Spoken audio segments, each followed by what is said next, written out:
跟住落嚟，我哋會欣賞到一批小學生集體嘅創作，希望各位都體驗得到佢哋喺體驗咗生命教育歷程嘅創作之下，能夠展現作品嘅生命力。創作嘅主題係根據有飄爺之稱嘅創作人嘅詩歌《跟你》而延伸而成嘅。最後我哋會播放呢一首詩歌，完結我哋呢一集嘅內容。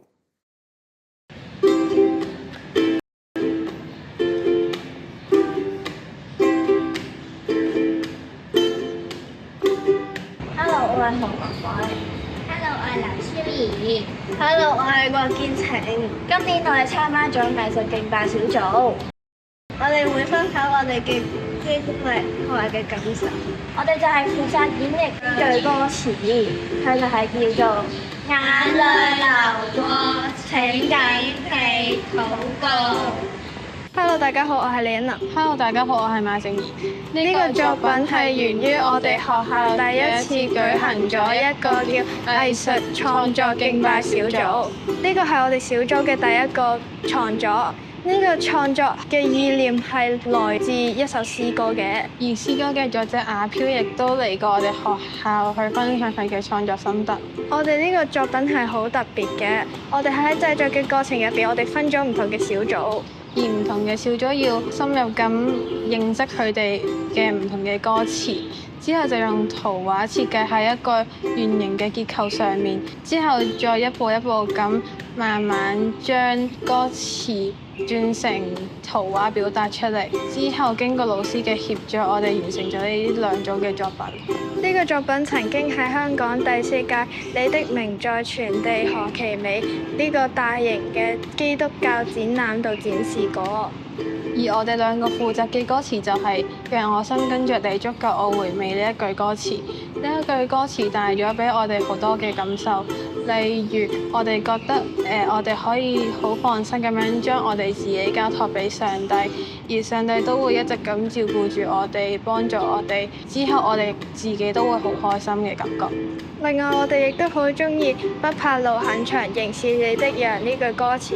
呢句歌詞帶俾我哋嘅啟發就係我哋唔需要驚條路好長，有幾咁艱難，我哋只要一直跟隨住上帝做佢嘅羊，我哋就可以好努力咁樣去打破我哋嚟緊要面對嘅困難。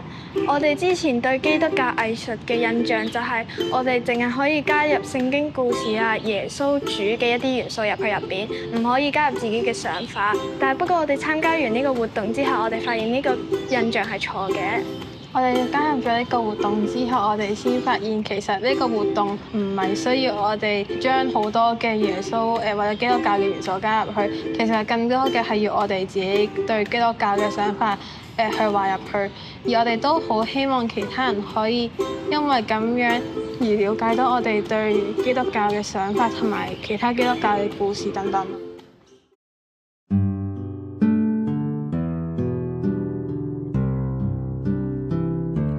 讓我心跟着你，長路沒有迴避，藍天做證，期望拋得低痛悲。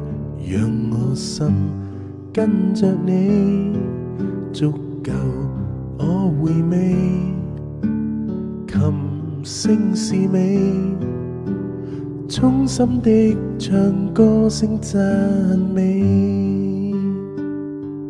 仍是這快樂舊句子，